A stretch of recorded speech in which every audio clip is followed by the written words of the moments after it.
오늘은 부자님들께 차마 믿고 싶지 않지만 그렇다고 외면해서는 절대 안 될 충격적인 소식을 전해드리려고 해요.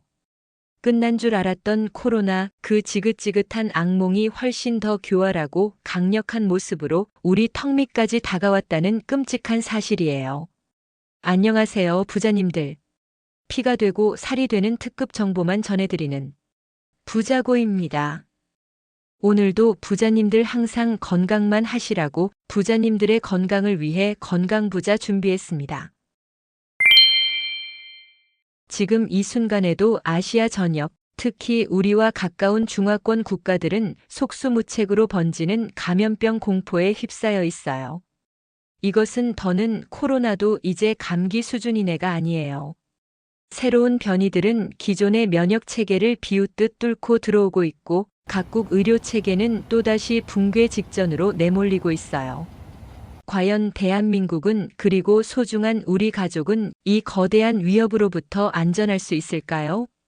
오늘은 다시 재확산 중인 코로나의 무서운 진실과 우리가 살아남기 위해 반드시 알아야 할 모든 것을 낱낱이 파헤쳐 드릴게요. 부자고 구독, 좋아요, 알림 설정은 이제 우리 부자님들 건강에 필수입니다. 지금 바로 눌러주시고 오늘도 끝까지 함께 해주세요. 자, 그럼 지금 바로 시작해 볼게요.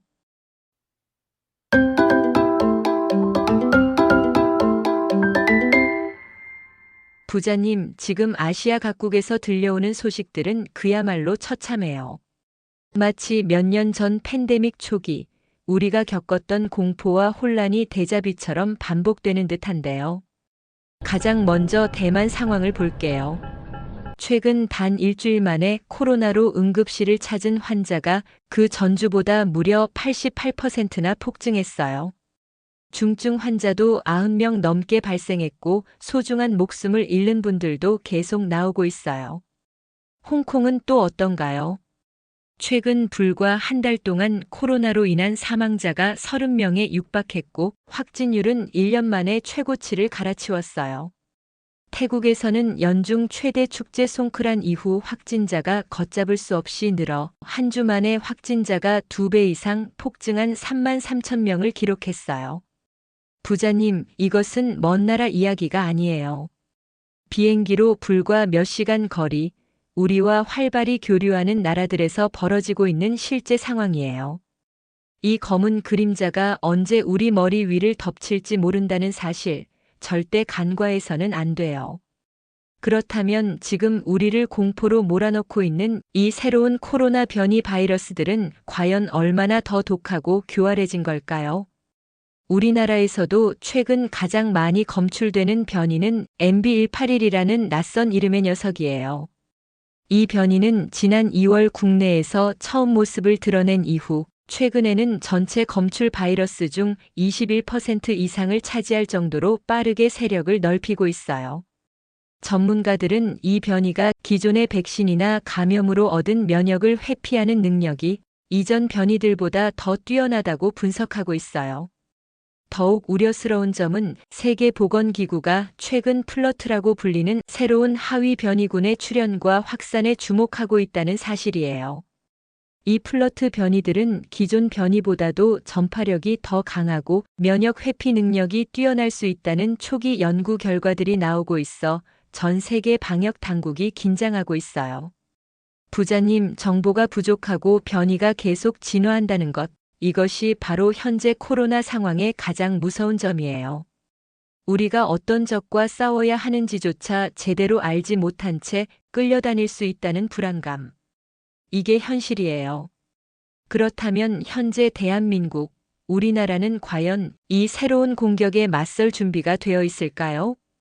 안타깝게도 의료 현장의 목소리와 전문가들의 분석을 종합해보면 우리의 방파제는 생각보다 훨씬 더 위태로워 보여요.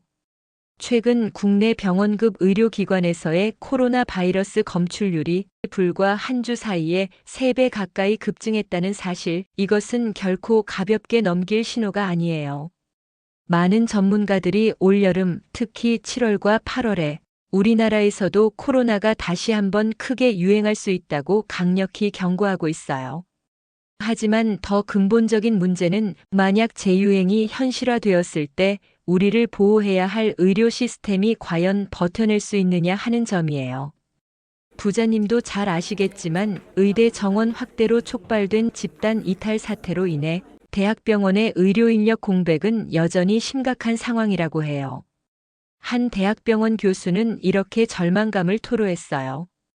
팬데믹 때는 그래도 중환자실에 간호사 몇 명, 의사 몇 명이 필요한지 파악이라도 가능했지만 지금은 당장 환자를 눕힐 병상이 있는지조차 파악하기 버거우며 그 병상에서 실제 환자를 돌볼 수 있는 숙련된 의료진이 얼마나 남아있는지는 그 누구도 정확히 알지 못하는 깜깜이 상황입니다.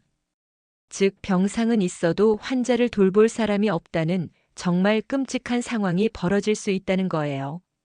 이렇게 불안한 상황 속에서 가장 큰 위험에 노출되는 분들은 역시 우리 부모님, 그리고 기저질환을 앓고 계시거나 면역력이 약한 어르신들이에요.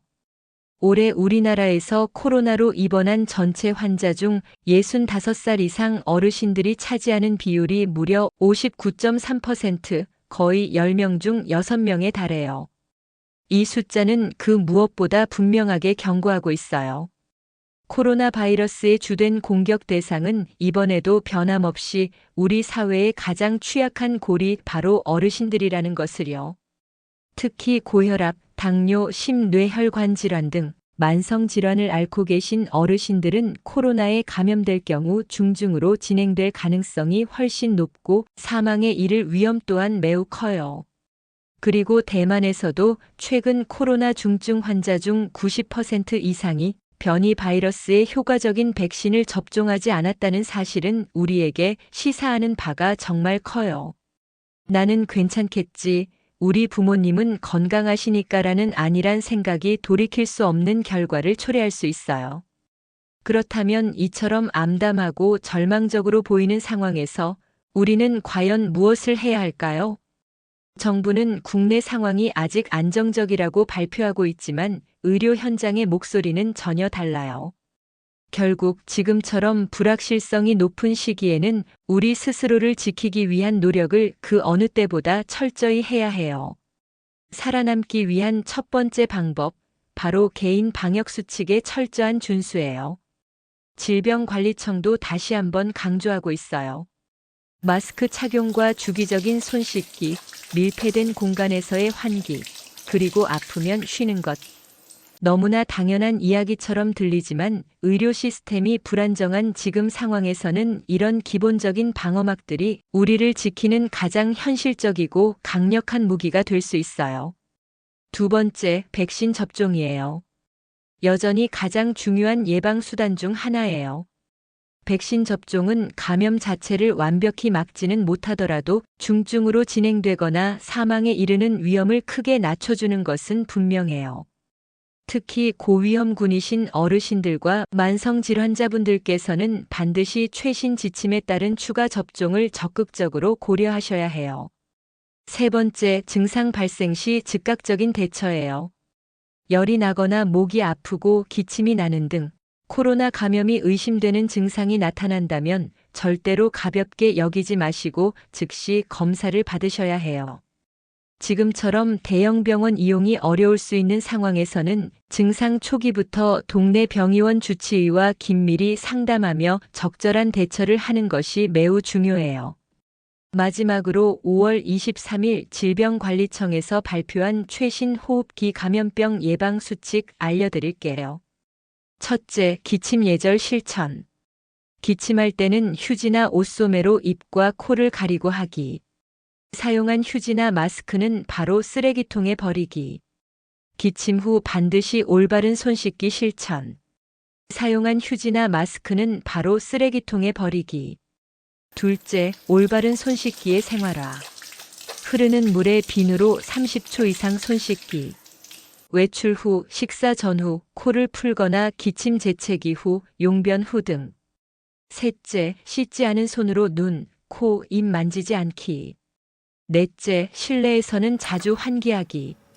이 시간마다 10분씩 환기. 학교, 어린이집 등 공공시설에서는 출입문과 창문을 동시에 열기. 5째, 발열 및 호흡기 증상이 있을 시 의료기관 방문하여 적절한 진료받기. 6째, 코로나19 증상이 있을 시 마스크 착용을 권고하며 의료기관 방문 시 마스크 착용 권고. 부자님, 오늘 제가 전해드린 소식들이 부자님들의 마음에 큰 불안감과 공포를 안겨드렸을지도 모르겠어요. 하지만 지금 우리에게 필요한 것은 막연한 낙관론이나 근거 없는 공포가 아니라 냉철한 현실 인식과 철저한 대비예요. 외면한다고 해서 코앞까지 다가온 위험이 저절로 사라지지는 않아요. 오히려 최악의 시나리오까지 염두에 두고 우리가 할 수 있는 최선의 준비를 다하는 것만이 이 위기를 극복하고 우리 자신과 사랑하는 가족의 건강과 생명을 지킬 수 있는 유일한 길일 거예요. 오늘 부자고에서 알려드린 정보들이 부자님과 부자님 가족 모두 다가오는 코로나 재유행의 위협으로부터 안전하게 건강을 지켜나가시는데 조금이나마 실질적인 도움이 되기를 진심으로 바라요. 혼란스럽고 어려운 시기일수록 서로에게 힘이 되어주고 건강 잘 챙기셔야 해요. 다음 주 수요일에는 부자님들의 마음을 조금이나마 가볍게 해드릴 수 있는 더욱 유익하고 희망찬 건강 정보로 다시 찾아뵐게요. 부자고는 앞으로도 우리 부자님들의 건강한 하루에 도움이 되는 알찬 정보로 찾아올게요. 그럼 매주 수요일 저녁 7시 피가 되고 살이 되는 건강부자에서 만나요. 끝까지 시청해 주셔서 진심으로 감사합니다. 오늘 건강부자가 도움이 되셨다면 여러 번 반복 시청하시고 소중한 주변 지인, 친구, 가족분들에게도 이 정보가 도움이 될 수 있게 꼭 공유해 주세요. 가시기 전에 댓글로 안부 인사나 시청 소감, 다음 건강부자에서 보고 싶은 주제를 남겨주시면 제 마음을 담아 하트 보내드릴게요. 건강부자는 매주 수요일 저녁 7시에 올라오니 잊지 마시고요. 아직 구독과 좋아요 안 누르신 분들은 가시기 전에 꼭 눌러주세요. 그럼 다음에도 유익한 건강부자로 돌아올게요. 그럼 다 같이 외칠까요? 부자님 부자 되세요. 감사합니다. 부자고와 함께라면 새로운 하루가 시작돼요. 우리 함께 웃으며 서로 손잡고 시작해봐요. 희망 가득한 이 순간을 우리 영원히 함께 걸어가요. 부자고와 함께라면 마음도 부자.